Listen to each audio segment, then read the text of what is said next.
രേവതി നക്ഷത്രം. അപ്പോൾ രേവതി നക്ഷത്രക്കാരെ സംബന്ധിച്ച് മീനൻ രാശി തന്നെയാണ്. ആ മീനൻ രാശിയിൽ വരുന്ന ആ മീനക്കൂറിൽ 12-ലായിരുന്നു ശനീശ്വരൻ ആ ജന്മത്തിലേക്ക് വന്നു. ആ ജന്മത്തിൽ നിന്ന് 3-ലായിരുന്ന വ്യാഴം 4-ലേക്ക് വന്നു. അപ്പം അതിൻ്റെ ഒരു മാറ്റങ്ങളൊക്കെ നമുക്കുണ്ടാവും. പക്ഷെ കർമ്മസ്ഥലത്ത് കുറച്ച് പ്രതിസന്ധികളൊക്കെ ഉണ്ടാവാൻ സാധ്യതയുണ്ട്. കർമാധിപനായിരിക്കുന്ന വ്യാഴം 4-ലാണ് വരുന്നത്.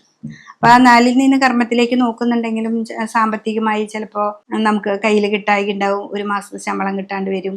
അപ്പം നമ്മൾ പ്രതീക്ഷിച്ച പല കാര്യങ്ങൾക്കും ബ്ലോക്കൊക്കെ വരാം. അപ്പം അതിൽ നിന്നൊക്കെ ഒരു മാറ്റം നമുക്ക് ഈ പ്രാവശ്യം വരേണ്ടതാണ്. പിന്നെ ഈ ശനി വ്യാഴല്ലേ, അപ്പോൾ ഇതൊക്കെ ഉണ്ടാവും.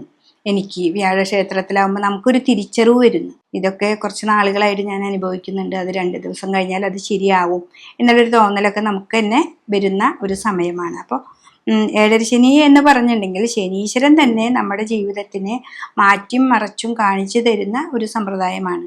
അപ്പോൾ ശനി മീനത്തിൽ വരിക എന്ന് പറഞ്ഞാൽ അത് ഏറ്റവും നല്ലതാണ്. വ്യാഴക്ഷേത്രത്തിലാണ്, വ്യാഴം ഗുരുവിൻ്റെ ക്ഷേത്രമാണ്. അപ്പോൾ അവിടെ തന്നെയാണ് ആ നക്ഷത്രക്കാരായ രേവതി, ഉത്രട്ടാതി, പൂരോരുട്ടാതിയുടെ കാല് ആ ഭാഗക്കാർക്കൊക്കെ നമുക്ക് നമ്മൾ ചെയ്തിട്ടുള്ള ദോഷങ്ങളും ഗുണങ്ങളൊക്കെ തിരിച്ചറിഞ്ഞ് തരാനുള്ള ഒരു സമയം കൂടിയാണ്.